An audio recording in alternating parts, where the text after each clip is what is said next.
Opa. Today we have cinnamon rolls.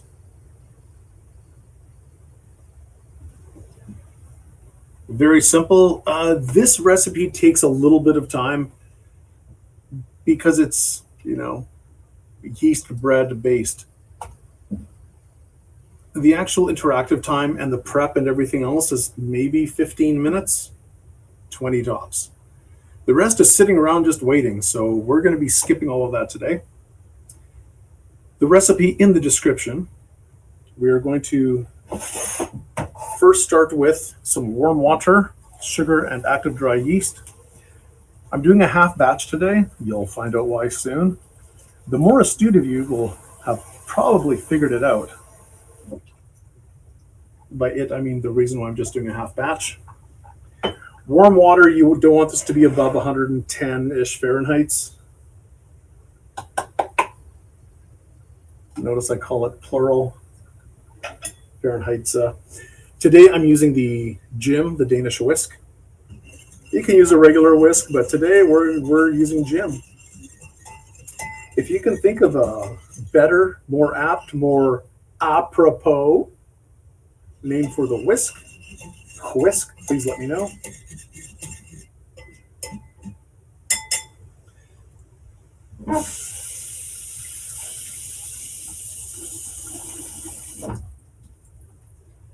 Can you fit in some umlauts on that? Asking for a friend, asking for me. Because I have no friends. Sniff, sniff. In this pot over here, I'm not using whole milk, full disclosure. I'm using water and 10% cream. The ratios work out to be fine. So I have whole milk, white sugar, unsalted butter, and some salt. The reason for the difference, instead of just using salted butter and then adding some more, this way I have complete control about how salty the finished product is. So I'm not going to scald the milk. I don't need to because I'm using cream. Just using milk can negatively affect the formation of gluten. That's what's going to give our dough that sticky, stretchy quality that we want.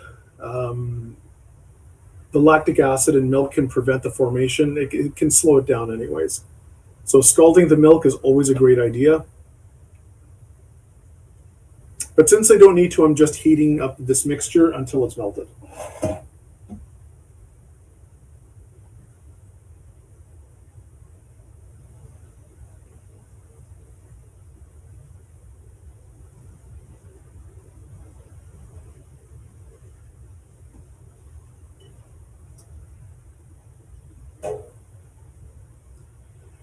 Here I have one lightly beaten egg. I guess I can raise my camera a bit. Like, book.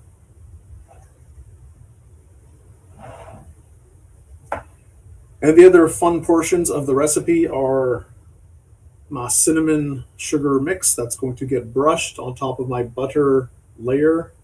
I'm going to roll out the dough, slather it with butter, sprinkle my cinnamon sugar mix, roll that up, chop it up, dip that into basically a caramel style glaze that's on the bottom of my casserole dish. Let that rise, goes in the oven, bake for however many minutes it needs.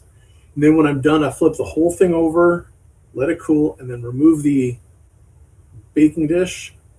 And then I'm going to have these cinnamon rolls that are just soaked in this ooey gooey caramelly goodness. You can add nuts. If you really want, you can add raisins to this. Just make sure the raisins are slightly moist. If they're really dry, reconstitute them in something like a spiced rum or a bourbon or just sugar water. But, bourbon goes with basically everything.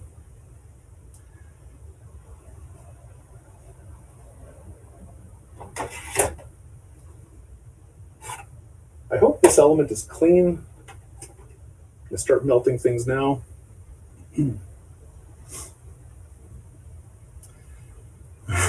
I am not going to repeat that.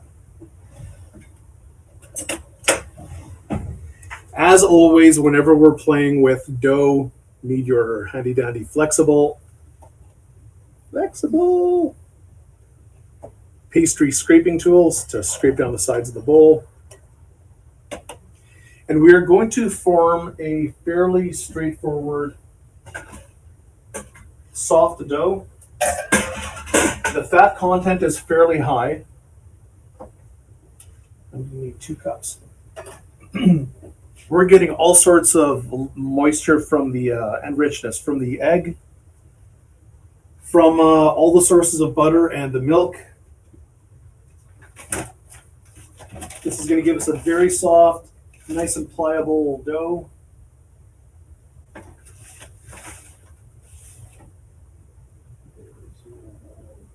One cup. Seder, when are you coming up for food?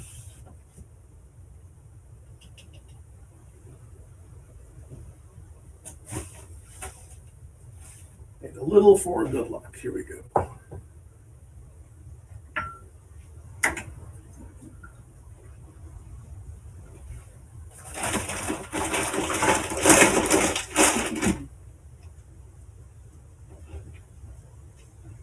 Yeah, those are overrated.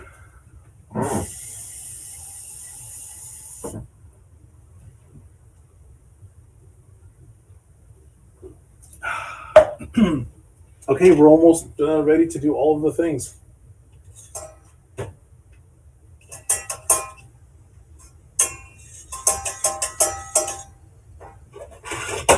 Okay, I'm removing the milk from the heat. I'm going to let this cool right the heck down.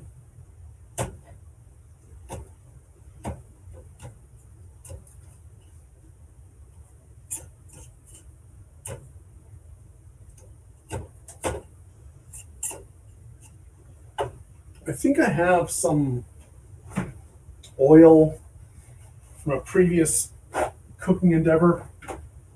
Oil on my burner. So I'm going to get my very, very, very wet paper towel.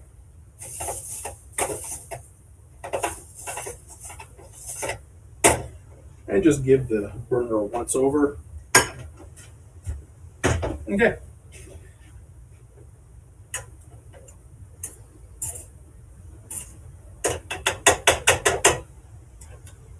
My yeast is nice and foamy.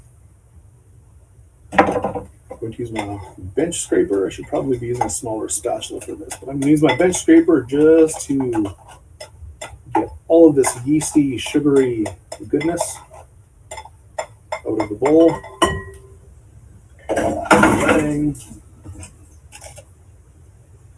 So give this a quick little stir.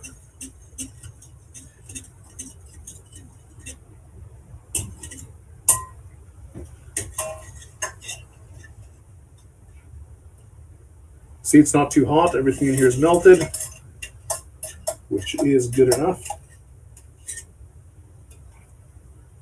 If you add liquid that's more than 110, 115 Fahrenheit, you don't risk, you're likely going to start killing off your yeast.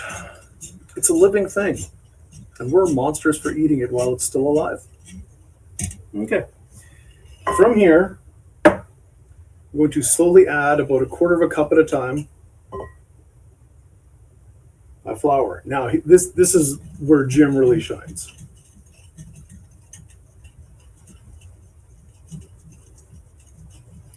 You could do something fairly similar with a fork.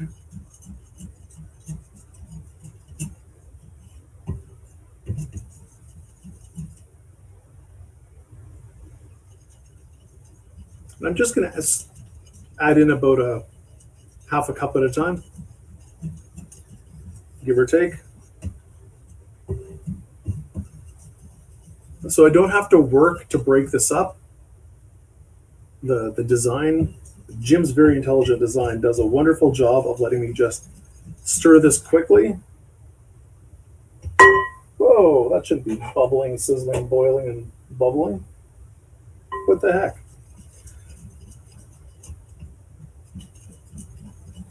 So at first it might have looked like I had way too much flour in here for my whisk to so deftly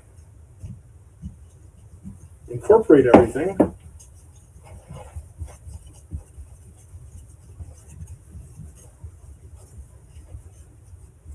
If you've ever spent any time looking at a dough mix, like a commercial dough mixer with like planetary gears and that hook thing, this dough coming together should be very reminiscent of that whole process.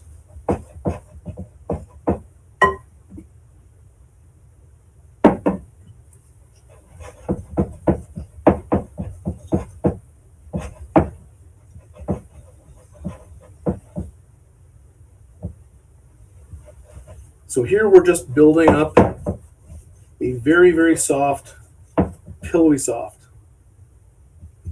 slightly sweet dough, loaded with wonderful fats. And last but not least,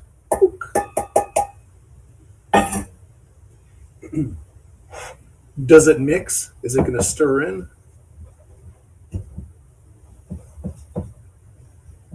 As long as the dough can pass through the gaps in the whisk here, really good things happen. And we're almost at the point where I'm going to have to get my hands in here and make magic happen.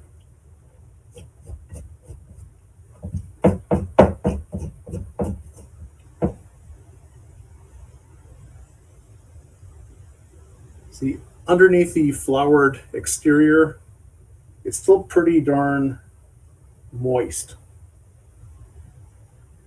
Jim has that effect on doughs. Just gonna scrape down the sides of the bowl. And I'm also going to give my system a quick check to make sure everything is still running properly. I mean, at this point, it's too late to do anything. I'm not going to start this process from scratch, but I'm just curious. Looks good to me. From here, I can just get my hands dirty, but I think Jim's done a wonderful job of incorporating everything. Because from here, this dough really shouldn't be sticking to me.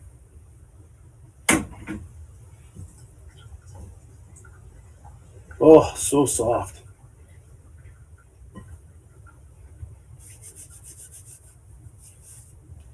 Thank you, Jim.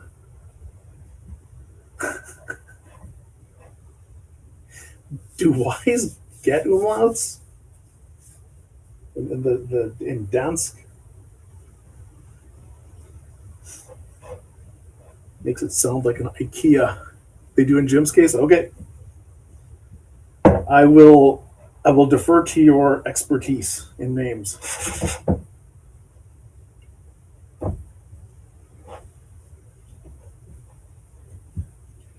Standard kneading process, just fold it back, punch down a couple of times. If your wrists don't work like that, you can just palm strike it like a ninja or something. Just fold it back and press down with whatever body part you need to. If you can't get into the bowl, feel free to flour your work surface, lightly flour, and then you have a lot of space to play with things.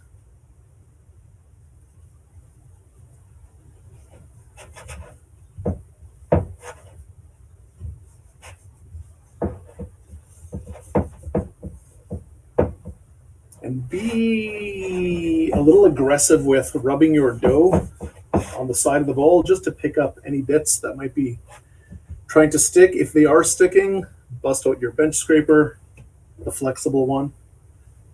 Not the flat metal kind, because that will just end in disaster. See, there's still a bunch of moisture in here. There's still a bunch of moisture in here. And even if you do have a tablespoon or two of flour on the bottom, don't bother adding any more liquid.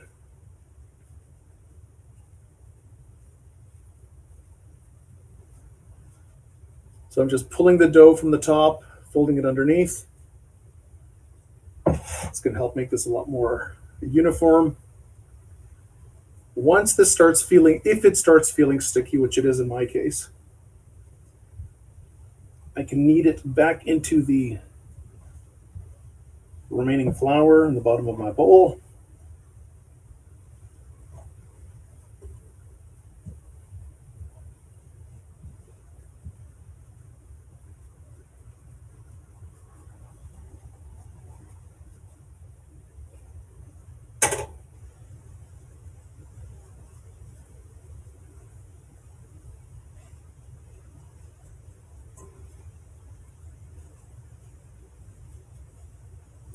So once you have a pillowy soft dough that's nice and smooth and not at all sticky, it's going to scrape out the bottom of this bowl. I don't want to use the rest of this flour.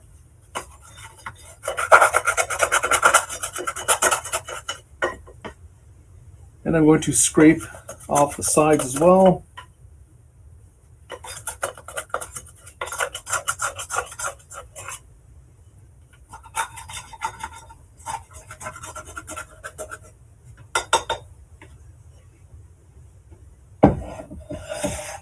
Okay, again, if you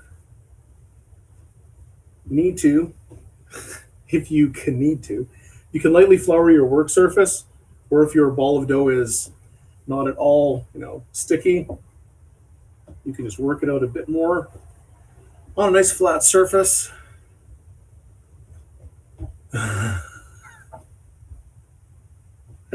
Eighth Arena.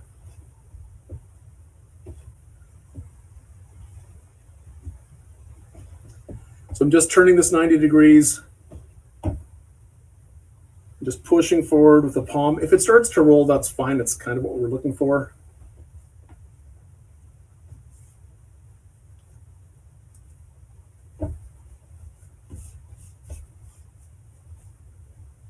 Almost. This might be a touch dry. I'll make it work. I can always fix things that are just a touch dry.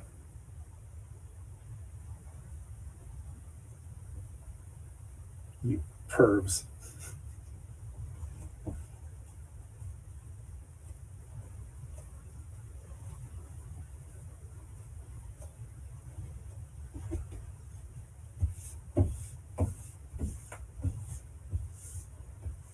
The reason people do this, press down and turn, is to smooth out the bottom. You can also do this, but I find it doesn't work quite as well as pressing down. And if you can, try to scoop from underneath and form it into, like you're pressing down and scooping from underneath. You'll get something a heck of a lot smoother. Okay, so this is good. Not at all sticky.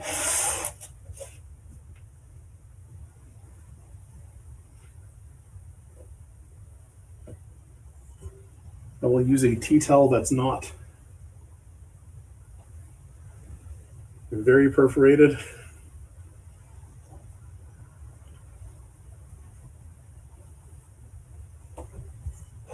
Lint-free place for about an hour. Lint-free, draft-free. Oh yeah, snap cut, booyah! Mind blown. So here's what I put together about an hour ago. That is another half batch. I know, right?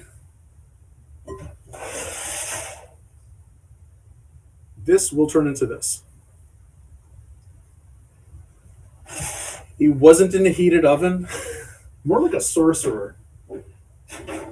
Or a mathemagician.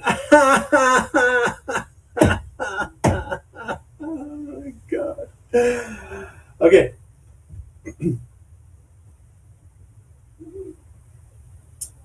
What's next? Yeah, so this is just a half batch.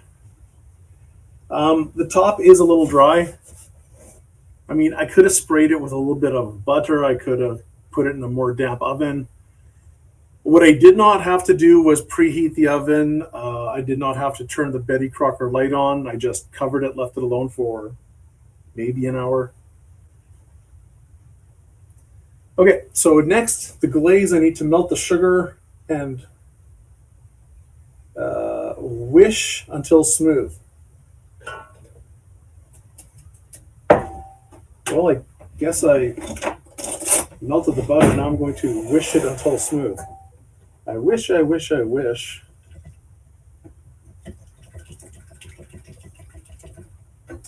Butter isn't normally this dark of a brown. That's because there's some molasses in here. Because I did not want to waste half an hour of whisking or busting out my food processor to incorporate the molasses into my white sugar, I'm just putting the molasses into the butter. The flavors are all going to make friends in your mouth. All sorts of things. All sorts of friends can be made with a mouth.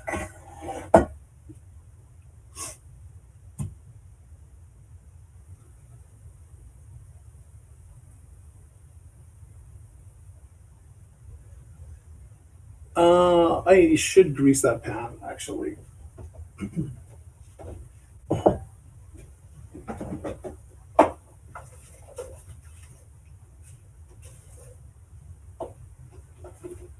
Okay, normally I keep my butter foil wrappers because there's still a fair bit of butter on here. So I can just take these and hopefully there aren't any crumbs in here. Use this to grease my casserole dish. Again, mind blown. When you're done with your brick of butter, fold up the foil and keep it around in your fridge for a while.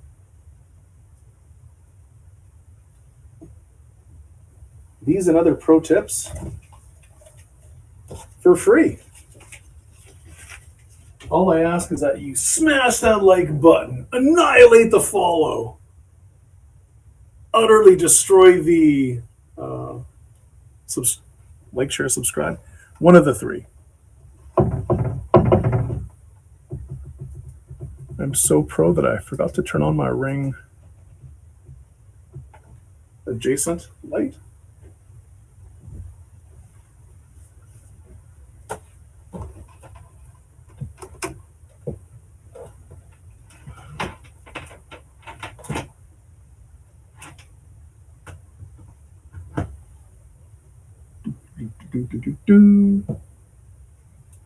Aha. LEDs glowing, worming glow.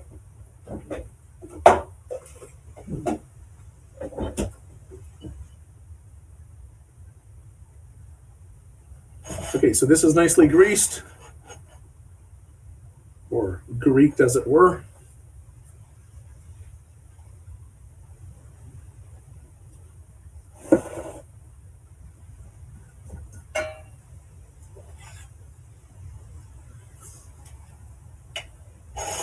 Okay, first things first is we have here the glaze. This is going to go on top into the bowl first. This is going to become the top, the ooey gooey goodness. If you go to the link, if you go to the recipe card, I actually have a picture at the top of the recipe. It's something I rarely do because I'm very concerned about the cost of a bunch of images, especially when Discord lets me store all sorts of images for free.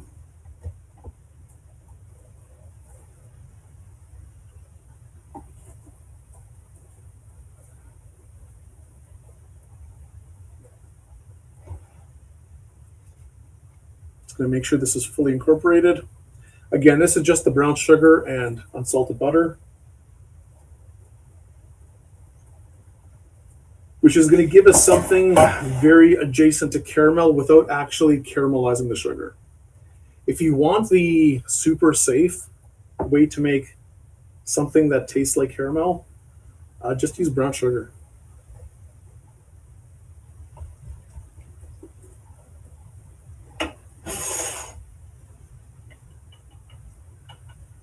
Okay, so the glaze, I'm just going to quadruple check this. It's been over a year since I've made this. Pour the glaze into the pan and sprinkle the optional pecans onto the glaze.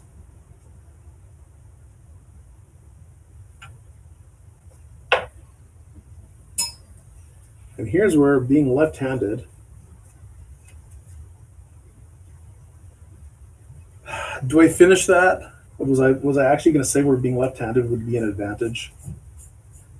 Yeah. How many lefties do we have in the room? I'm assuming 3.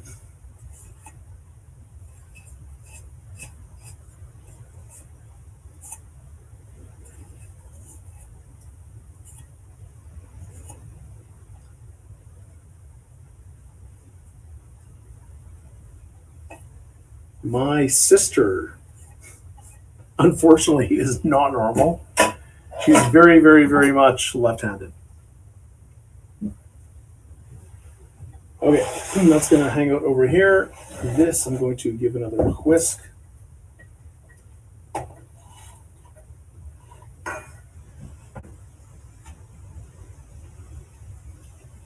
Yummo. Okay. The final assembly. Lightly floured work area.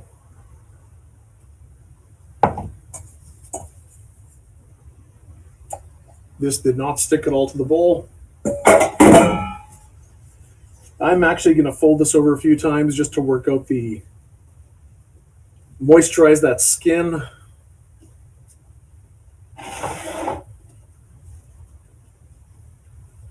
Look how nice and smooth that is. And the bottom's coming together quite nicely. This dough does not skip leg day or ass day. So I want to roll this out to approximately 14 by 18 inch rectangle, whatever that happens to be in proper units.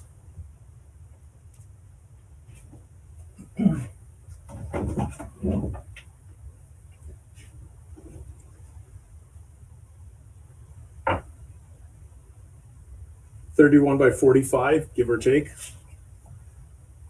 If I'm off, I did that in my head, and I'm a total zombie today. This actually feels kind of cold.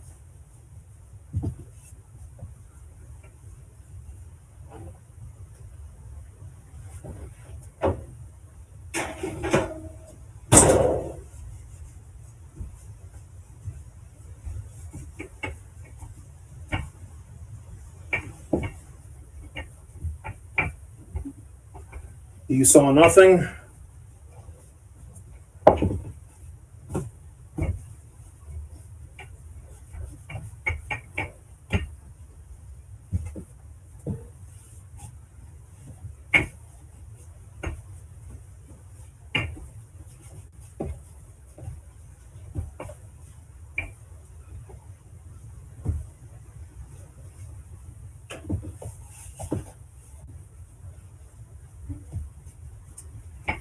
Now, this doesn't have to be a perfect rectangle. Something ovalish does work. But the more square you can make your ends, the better. What you can do, the easiest way is just to cut, like an actual rectangle.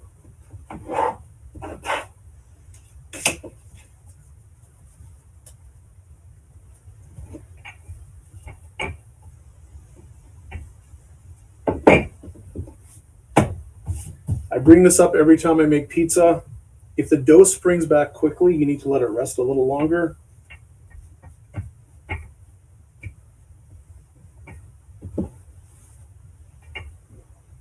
See, this top end is staying fairly square, especially after I cut it. But this bottom part here, I mean, I can just glue one of these pieces into the corner here and work out something a lot more rectangular.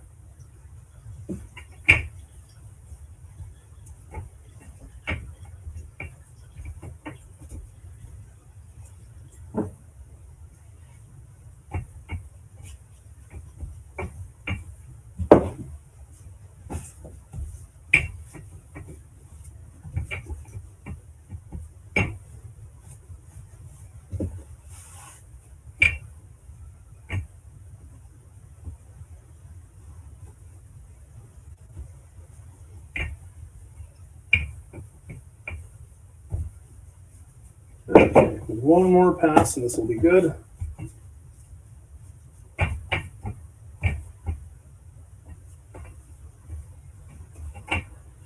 Okay.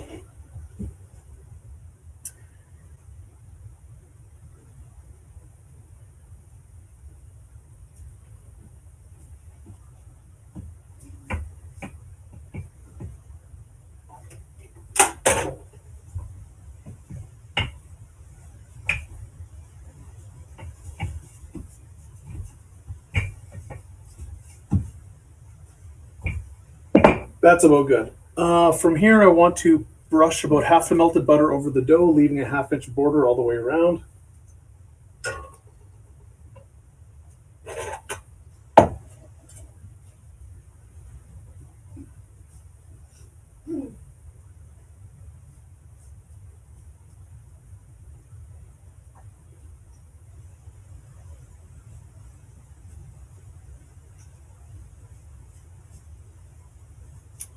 And again, this brown stuff is the molasses. It is not cinnamon. It is not caramel.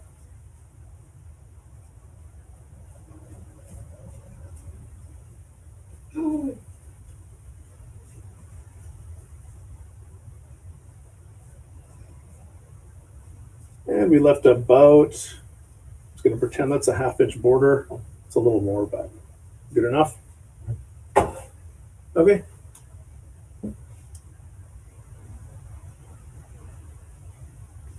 Sprinkle the brown sugar mix on top. Do we dare? Of course we do.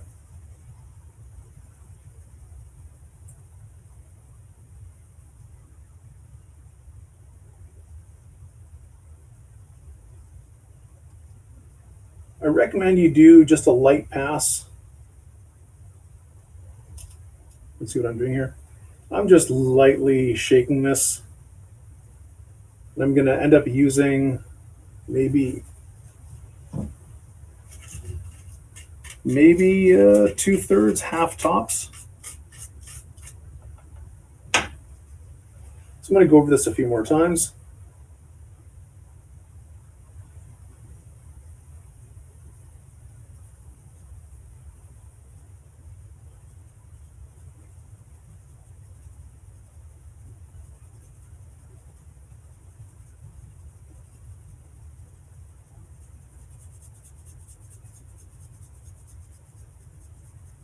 Holy smokes. That's a lot of stuff.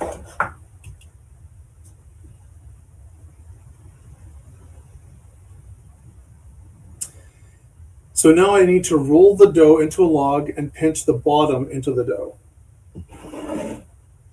It's always about pinching bottoms here.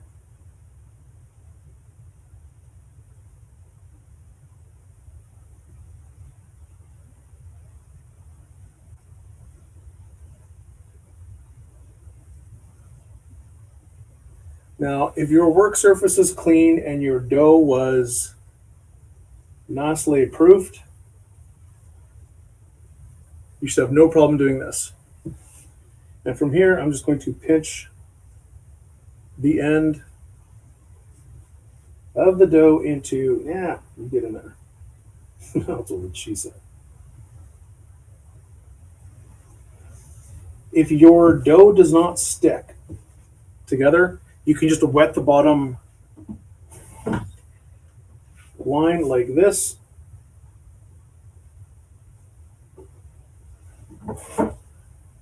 I know this is going to come in around here.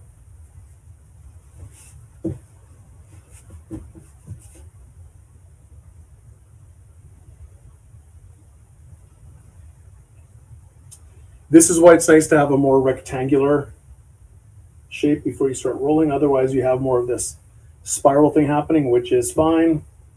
It's fine. It's still good. And just a little cinnamony.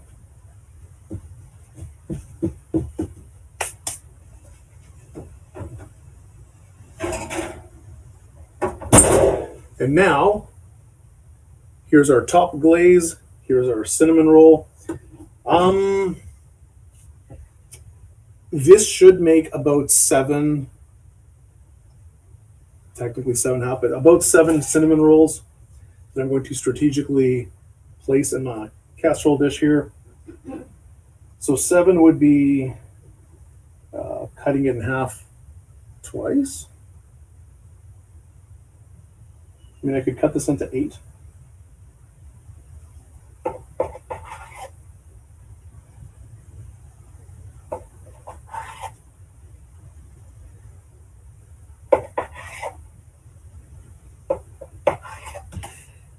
And these I can cut in half. Make sure you have a fairly sharp knife. You don't want to be squishing these. The knife should be doing all the work here. If you find that your rolls are getting squished, your knife is way too dull. It's kind of textbook, right?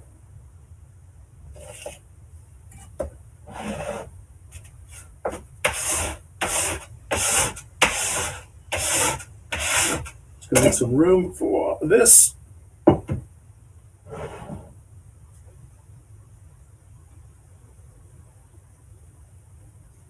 So this I'm going to place right in the middle, the odd-shaped one. I don't want to say deformed. And I hope, if the wizards of math love me, the math magical powers that be, I should be able to squish this in together.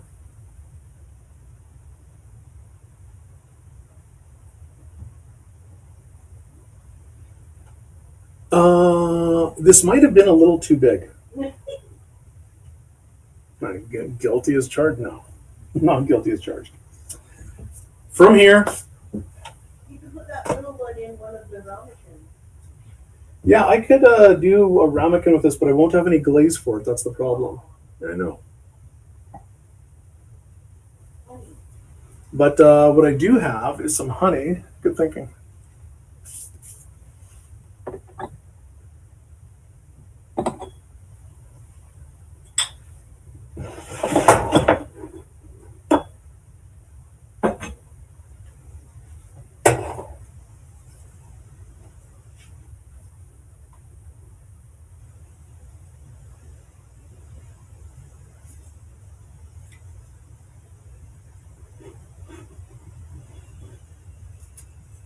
Going to brush these in some butter.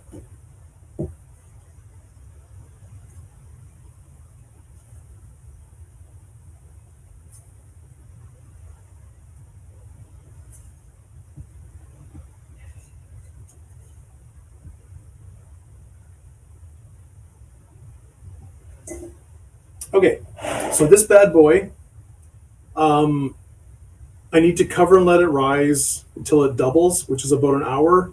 Then it goes into a preheated oven until golden brown, about 20 to 30 minutes. So from here, there's still another hour and a half. And ain't no one got time for that. So what I'm going to do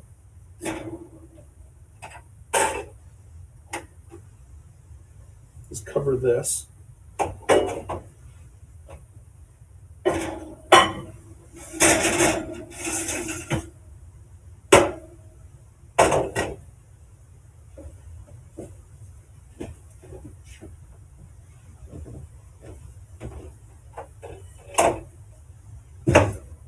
And cover this.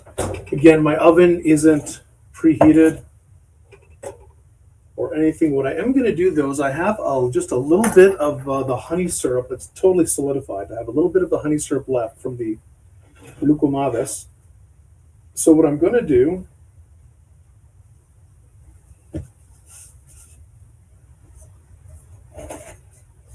is melt this so I can just pour it on top.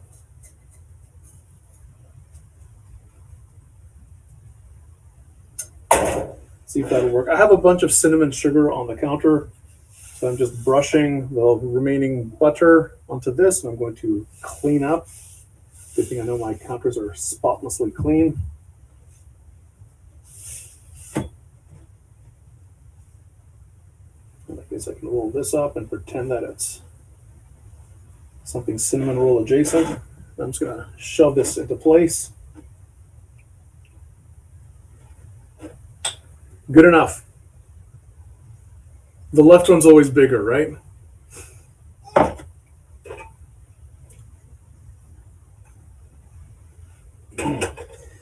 As soon as the remaining honey syrup melts, actually I can speed this up by adding a little bit of water. The loukoumades were from last week. It's the Greek donut balls.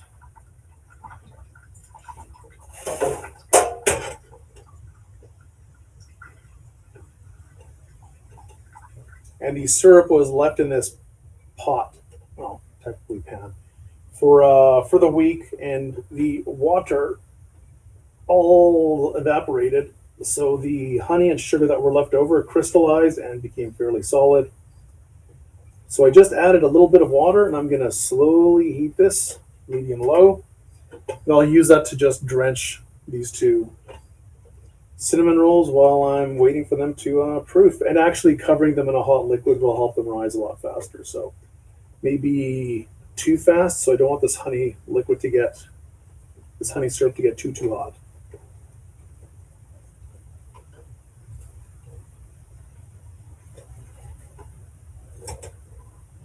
Yeah. So this is just a little warm. Lots of water in here. I'm just going to drench these things. My claim is I'm good at getting things drenched.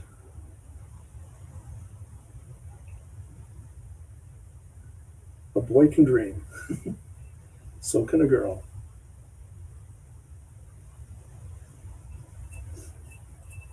The syrup for the loukoumades was the real showstopper. It was easily the best part of the entire recipe. Just can't beat a good sauce.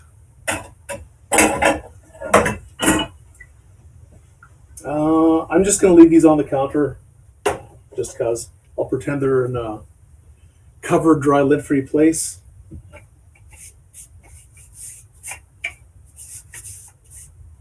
Believe it or else, the recipe itself, this isn't super messy.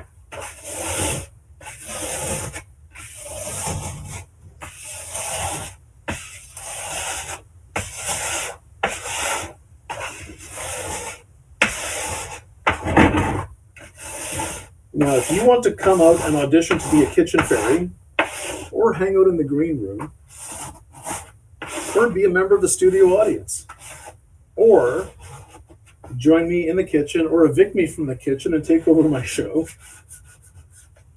and something about a casting couch, all you need to do is send a self-addressed stamped envelope to this guy, care of this place, Honey Cinnamon Stick, and I will hook you up.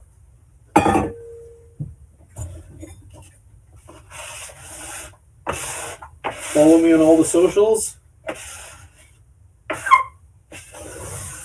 I got GeoCities, IRC, My Places, AOL, and ICQ.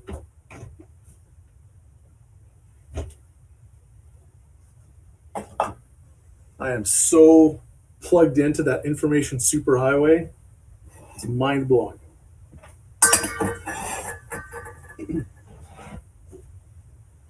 The cinnamon rolls will double in size. I'll take some pictures. That'll take about an hour for it to rise. Remove from oven, preheat to 375. Pop the cinnamon rolls into the oven, 25-30 minutes until golden brown. Remove it, let everything cool in the pan for about 5 minutes, and then flip it over onto a serving platter. And if you look at the pictures, Cookie Gang, I just did. Come on down for some cinnamon rolls. If you click that link at the top of the page, you will see a picture of the last batch.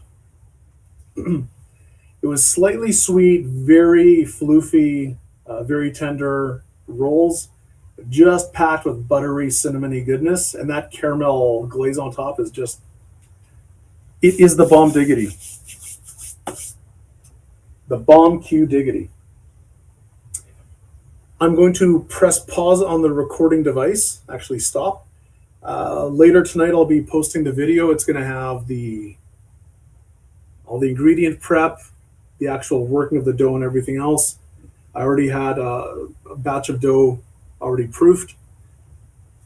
I'll slap on some pictures at the end just so you can see what the finished product looks like and the interim product before it goes into the final bake, the only bake. That's all I got. Thank you so much, everyone, for tuning in. Again, simple ingredients, no gadgets, no fancy techniques. Jim, the Danish whisk, technically gadget. He's now a member of my family.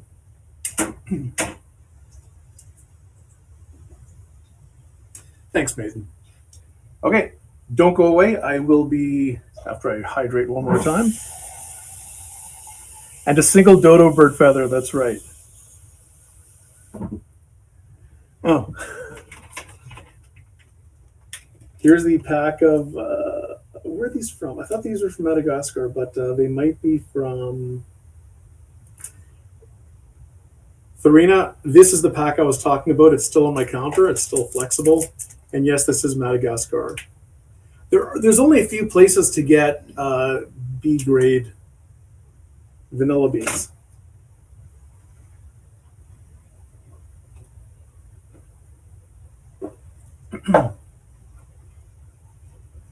The dodo bird feather, that's a tough one to get. Thanks, everyone. Don't run away. I will be right back.